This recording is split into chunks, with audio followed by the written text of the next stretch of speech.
নমস্কার শ্রোতা বন্ধুরা, আজকের গল্প একটা গা ছমছমে ভূতের গল্প।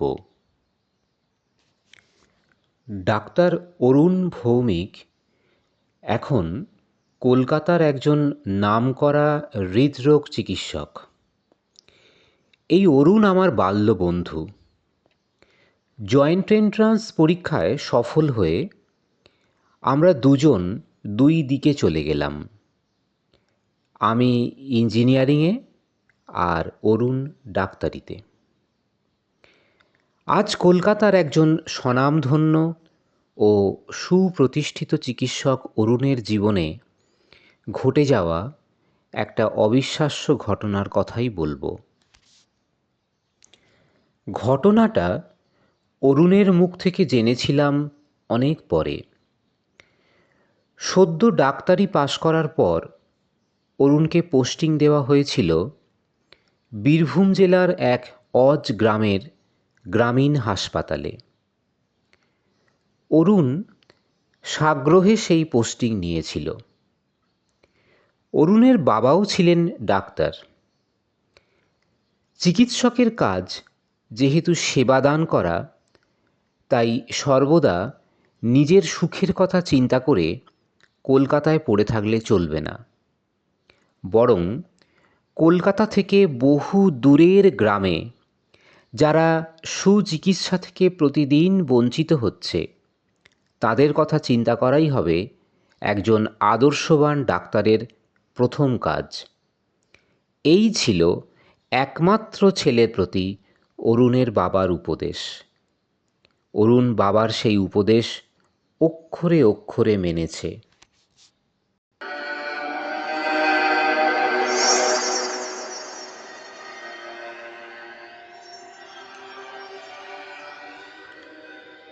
গ্রামীণ হাসপাতালে জয়েন করার সপ্তাহখানেক পর একদিন ঘটে গেল সেই অদ্ভুত ঘটনা।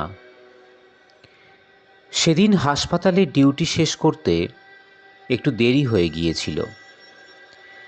হাসপাতাল থেকে বের হবার সময় একজন অতি সংকটজনক রোগীকে নিয়ে হাজির হয় তার বাড়ির লোকজন।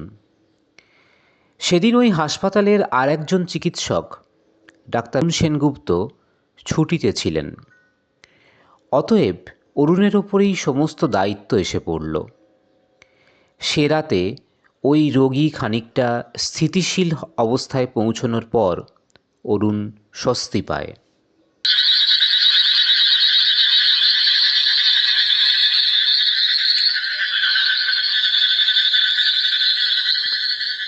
হাসপাতাল থেকে বের হতে সেদিন প্রায় রাত 9টা হয়ে গিয়েছিল। ওই গ্রামে অরুণ যেখানে থাকত সেটি হাসপাতাল থেকে প্রায় 6 কিলোমিটার দূরে। হাসপাতাল থেকে বের হয়ে অরুণ হাঁটতে শুরু করল। রাস্তা অন্ধকার। হাসপাতাল থেকে বেরিয়ে কিছু দূর হেঁটে এসে মেন রাস্তা। রাত 8টার শেষ বাসটাও চলে গেছে। হাসপাতালে সারাদিন ডিউটি করার পর বেশ ক্লান্ত লাগছিল। অরুণ ভাবছিল, বাস না হোক, যদি নিদেন পক্ষে একটা রিক্সাও পাওয়া যায় তবে এতটা পথ হাঁটতে হয় না।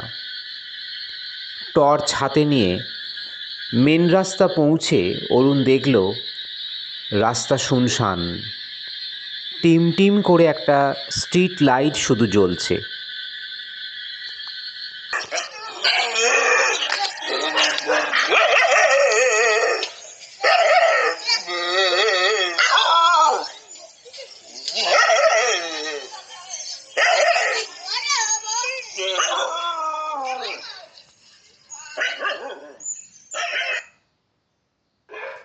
দু তিনটে নেড়ি কুকুর নিজেদের মধ্যে পরিত্রাহী চিৎকার করে ঝগড়া করছে।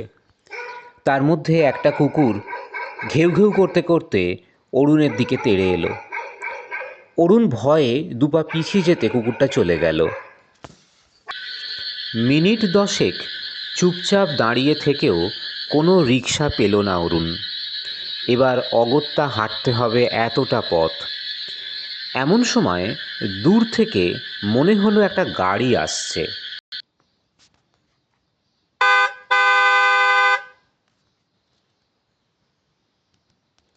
একটা প্রাইভেট কার আসছে। অরুণ ভাবল গাড়ি থামিয়ে ড্রাইভারকে অনুরোধ করবে তাকে এটুকু পথ পৌঁছে দিতে। তাতে যা টাকা লাগে দিয়ে দেওয়া যাবে। অরুণ হাত দেখালো।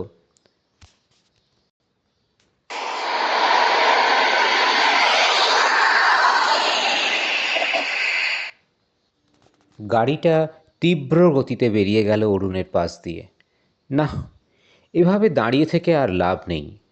অরুণ ক্লান্ত শরীরে হাঁটতে শুরু করল। মিনিট দুয়েক হাঁটার পর অরুণের মনে হলো দূর থেকে একটা গাড়ি আসছে। ও দাঁড়িয়ে পড়ল। একটা ট্যাক্সি ধীর গতিতে এগিয়ে আসছে। এত রাতে এ পথে ট্যাক্সি দেখে বেশ অবাক হলো অরুণ।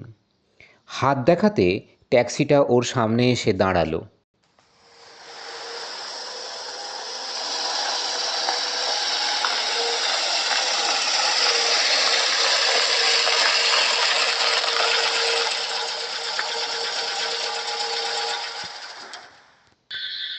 অরুণ লক্ষ্য করল ট্যাক্সিতে ড্রাইভার ছাড়াও পিছনের সিটে একজন বসে রয়েছে। অন্ধকারে দুজনের কাউকেই ভালো করে দেখা যায় না। অরুণ ড্রাইভারকে অনুরোধ করল তাকে যদি এটুকু পথ পৌঁছে দেয়। ড্রাইভার অরুণের কথার কোনো উত্তর দিল না, শুধু ট্যাক্সির দরজাটা খুলে দিল। অরুণ সামনের সিটে ড্রাইভারের পাশে বসল। সারাদিনের পরিশ্রমের পর অরুণ এতটাই ক্লান্ত ছিল যে ট্যাক্সিতে বসে ওর ঘুম পেয়ে গিয়েছিল।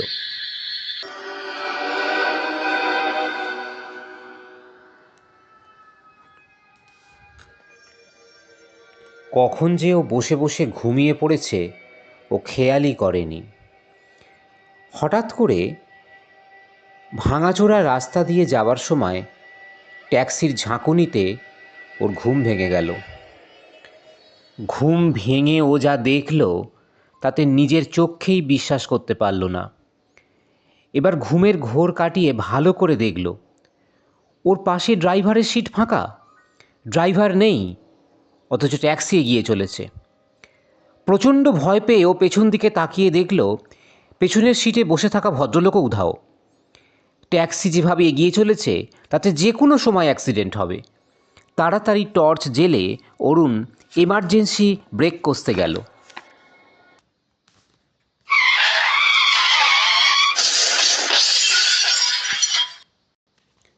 ওর ব্রেক কষার আগেই ট্যাক্সিটা গিয়ে সজোরে ধাক্কা মারল সামনের একটা বড় গাছে। প্রচণ্ড জোরে মাথায় আঘাত পেল অরুণ। এরপর ওর আর কিছুই মনে নেই। যখন জ্ঞান ফিরল তখন অরুণ দেখল যে ও গ্রামীণ হাসপাতালে যেখানে ডিউটি করে তারই একটা বেডে শুয়ে আছে। জ্ঞান ফিরতে অরুণ অনুভব করল মাথায় ব্যান্ডেজ বাঁধা আর খুব যন্ত্রণা হচ্ছে। দিন দশেক পরে ও ধীরে ধীরে সুস্থ হয়ে উঠল। অরুণের সহকর্মী ডাক্তার সেনগুপ্ত ওর থেকে বছর দশেকের সিনিয়র।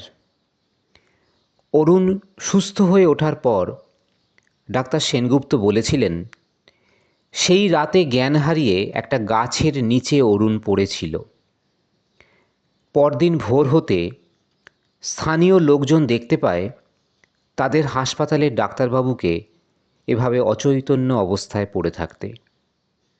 চারদিকে পড়েছিল টাটকা চাপ চাপ রক্ত। তবে অবশ্য কোনো ট্যাক্সি সেখানে ছিল না। লোকজন ধরাধরি করে কোনো ক্রমে যখন অরুণকে হাসপাতালে নিয়ে আসে তখন ডাক্তার সেনগুপ্ত ডিউটিতে ছিলেন। অরুণের মাথায় 4টে সেলাই তিনিই করেছেন। ডাক্তার সেনগুপ্ত ওই গ্রামীণ হাসপাতালে 15 বছর হলো ডিউটি করছেন। বছর দশেক আগে তার নাইট ডিউটি ছিল এরকমই একটা রাতে। সে রাতে ডাক্তার সেনগুপ্ত একটা ট্যাক্সি ধরে হাসপাতালে আসছিলেন। হাসপাতালে ঢোকার মেন রাস্তার ওপর তাকে নামিয়ে দিয়ে ট্যাক্সিটা কিছু দূর যাওয়ার পর উল্টো দিক থেকে আসা মালবোঝাই একটা ট্রাক তীব্র গতিতে এসে ট্যাক্সিতে ধাক্কা মারে। সে রাতে ডাক্তার সেনগুপ্তর চোখের সামনে ট্যাক্সিটা দুমড়ে মুচড়ে যায়। ট্যাক্সির ড্রাইভার আর পিছনের সিটে বসে থাকা আর এক ভদ্রলোক ঘটনাস্থলেই মারা যান।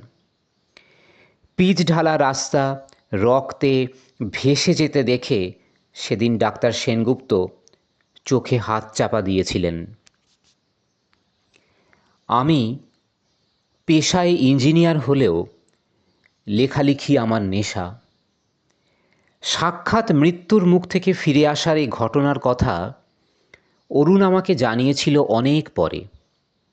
বলেছিল তার জীবনের এই ঘটনার কথা যদি কোথাও কোনো দিন ছাপা হয় তবে তার শিরোনাম হওয়া উচিত একটা গা ছমছমে ভূতের গল্প।